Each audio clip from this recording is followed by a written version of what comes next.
שלום, אני אורן פרבר, היוצר של פרויקט מסע מדע וירטואלי, ואני מזמין אתכם להצטרף למסע.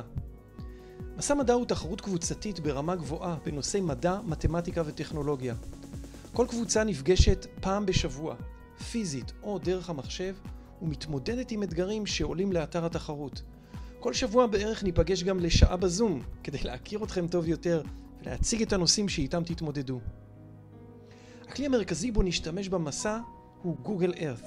זה כלי מאוד עוצמתי שמעט אנשים יחסית יודעים לתפעל, ואנחנו נלמד להכיר ולהשתמש בו היטב.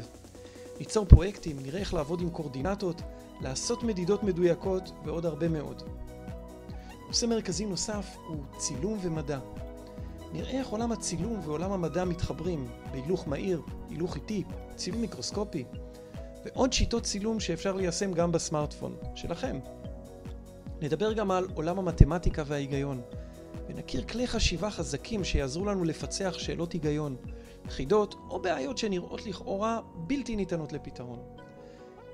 המסע שלנו גם ייקח אותנו לחקר של אש, בעירה ופיצוצים. מה העקרונות הכימיים שקובעים אם מכונית תבער או תתפוצץ? מדוע אסור לשפוך מים על שמן בוער, כמו שהרבה אנשים עושים? ועוד רעיונות מדליקים ומפוצצים מעולם הכימיה והפיזיקה. מסע מדע הוא גם מסע של עבודת צוות. כיום אחד הכישורים הכי חשובים בעולם ההייטק, המדע והטכנולוגיה הוא היכולת לעבוד עם אנשים אחרים, לתרום להם וגם ללמוד מהם. במסע מדע אתם תתפקדו כמו חברת הייטק קטנה, שבה כל אחד תלוי באחרים, כך שתהיה לכם אפשרות אמיתית לשפר את היכולות שלכם.